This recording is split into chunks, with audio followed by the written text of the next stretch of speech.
بانی پاکستان قائد اعظم محمد علی جناح ایک بہترین شخصیت کے حامل تھے۔ انہوں نے بے داغ زندگی گزاری۔ بیرسٹر کی تعلیم انہوں نے لندن سے حاصل کی۔ ان کی انگریزی زبان کی مہارت، تلفظ بہترین تھا۔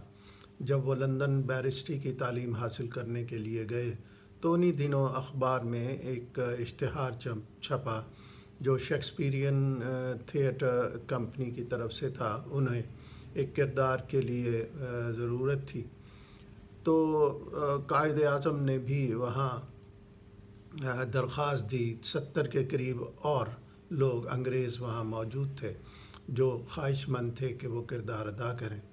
ٹیسٹ ہوئے، ڈائیلاگ سنے گئے اور آخر کار قائد اعظم کو اس کردار کے لیے چن لیا گیا۔ قائد اعظم محمد علی جناح بہت خوش ہوئے کہ انہوں نے معاہدہ دستخط کر لیا کردار ادا کرنے کا۔ وہ واپس جب اپنے رہائش گاہ پر آئے تو انہوں نے اپنے والد محترم کو خط لکھا کہ اس طرح انہیں ایک تھیٹر کمپنی میں ایک کردار کی آفر مل گئی ہے جسے انہوں نے قبول کر لیا ہے۔ جب یہ خط قائد اعظم کے والد محترم کے پاس پہنچا تو انہوں نے فوراً جوابی خط لکھا اور انہیں کہا کہ تمہیں جس کام کے لیے بھیجا گیا ہے وہ کام سر انجام دو، یہ کس چکر میں تم پڑ گئے ہو۔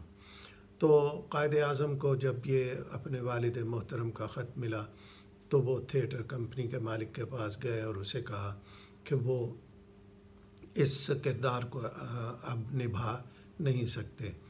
جب پوچھا اس مالک نے تو آپ نے یہ بتایا کہ ان کے والد نے یہ کردار ادا کرنے سے منع کر دیا ہے۔ وہ بڑا حیران ہوا اور اس نے قائد اعظم محمد علی جناح سے کہا یہ تمہاری زندگی کا فیصلہ ہے تو خود فیصلہ کرو، لیکن قائد اعظم نہیں مانے اور انہوں نے بتایا کہ کتنی ہمارے معاشرے میں والد کی کتنی اہمیت ہے۔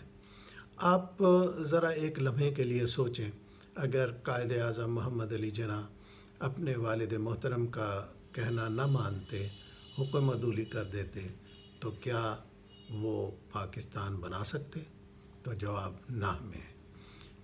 اس سے نتیجہ ہم یہ اخذ کرتے ہیں کہ ہمیں جب بھی ہمارے والدین یا ہمارے بڑے کچھ کہیں تو ہمیں اسے سنجیدہ لینا چاہیے۔ وہ ہمیشہ ہماری بھلائی، ہماری بہتری کے لیے کرتے ہیں۔